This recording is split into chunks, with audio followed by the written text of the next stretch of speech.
The disappearance of Jake Just. October 30th marked 26 years since the mysterious disappearance of Jake Just, a young man from Midland who vanished after taking a late-night shortcut through the Sunnyside Woods. Jake, who will be 44 years old today, remains a painful absence for his loved ones. Despite the passage of time, the ache of his loss is not diminished. The investigation initially focused on the last place Jake was seen, a frequently traveled shortcut through the wooded area in Midland.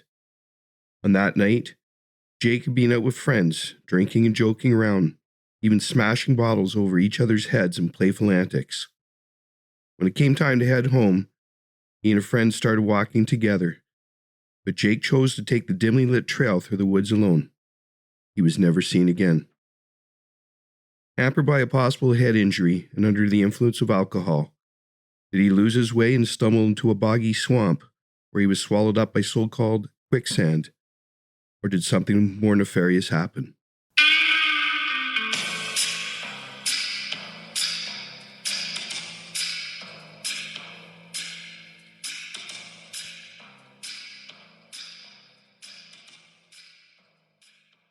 Explore the unsolved mysteries of Canada with our captivating true crime podcast, Ontario Cold Cases, Canada's true crime podcast.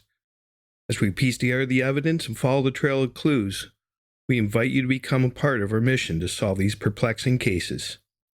New episodes available every Sunday.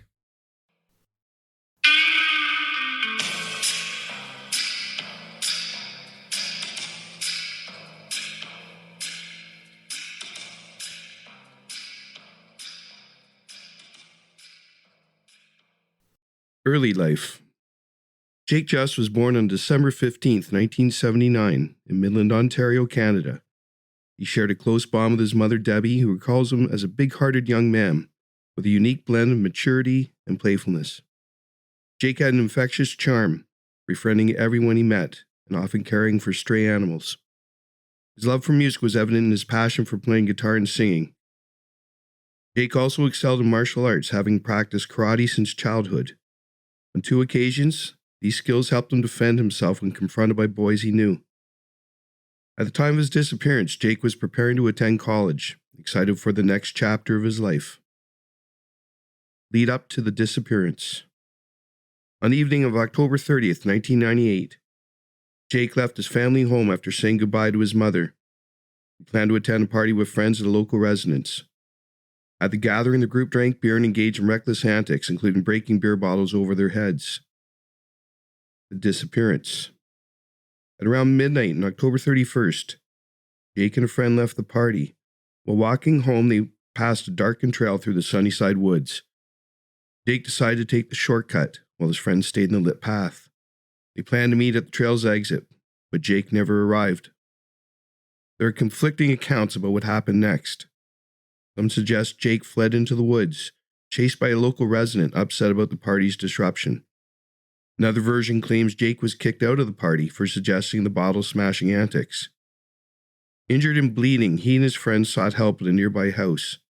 While there, Jake reportedly asked for towels to soak up the blood, but then jumped out a window before the homeowners returned. Later that day, Jake's friends called Debbie to ask if he would come home. It was then that she realized something was wrong. When Jake still hadn't returned by evening, she contacted the Midland Police Service to report him missing. Up next, the search efforts.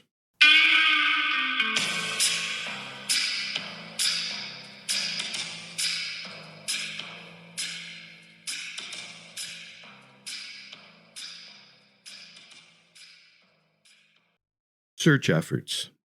This episode is brought to you by Nicoll Investigations. Search for Jake initially focused on the Sunnyside Woods, the last place he was seen. Investigators speculated that Jake, disoriented from a head injury and alcohol, might have stumbled into the swampy terrain and become lost. However, despite an 8-day search involving hundreds of volunteers, helicopters, divers, and cadaver dogs, no trace of Jake or his belongings, including his backpack, was found.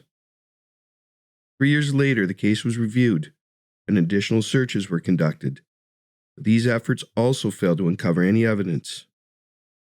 Police interviewed approximately 200 witnesses, including 2 boys Jake had previously fought with. Nothing linked them to his disappearance. Debbie has received numerous calls over the years, including tips from mediums and individuals claiming to know what happened. One medium suggested Jake was hit by a car after leaving the woods, but Debbie does not believe this theory. The Ontario government is offering a $50,000 reward for information leading to an arrest and conviction. 2018, case transitioned to the Ontario Provincial Police, and the Midland Police Service was disbanded. Despite ongoing efforts, the case remains unsolved. Theories: a drunken accident. Primary theory suggests Jake may have become disoriented, stumbled into a swampy area, and succumbed to exposure or injury. However, no evidence, such as his backpack, was ever found. Investigators doubt this scenario. Number 2. Abduction. Another theory proposes Jake was abducted after leaving the woods. Some speculate he followed a hydro corridor to a nearby strip club, where he encountered dangerous individuals. However, no witnesses or evidence supports this.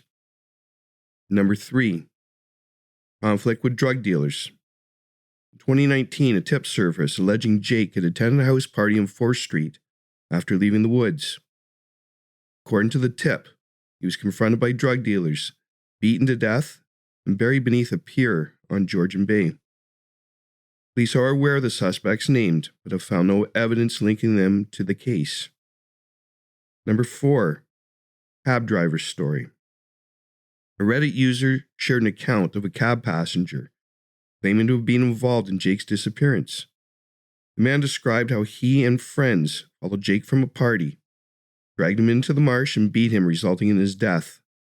This aligns with the theory that Jake fled the party after sustaining head injuries. It's unclear if this story was reported to the OPP. Up next, the ongoing investigation.